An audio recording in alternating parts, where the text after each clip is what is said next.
8-10 दिवसांपूर्वी एका बापाचा मेसेज आलाय. दोन्ही मुलं कॉलेजला शिकायला बाहेर आहेत, खर्च भागत नाही, शिफ्टमध्ये काम करावं लागतं, काही आजार मागं लागलेत आणि पैसा नाही दिल्यानंतर मुलं चिडचिड करतात.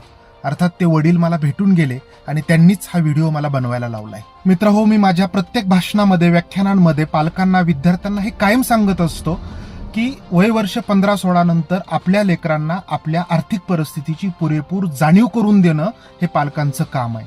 तिकडे परदेशामध्ये 15-16 वर्षाचं मूल कितीही श्रीमंत घरातलं असलं तरी सुद्धा ते कुठेतरी हॉटेलमध्ये, पार्कमध्ये, रेस्टॉरंटमध्ये, ऑफिसमध्ये पार्ट टाइम काम करतं आणि त्यातून ते त्याचा पॉकेट मनी म्हणून खर्च करतं.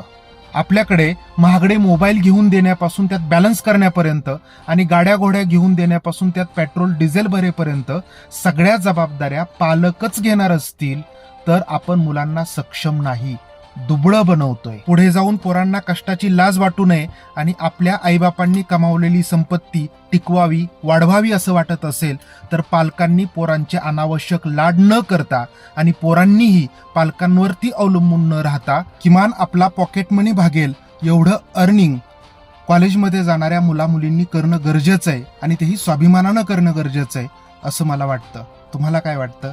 जरूर कळवा.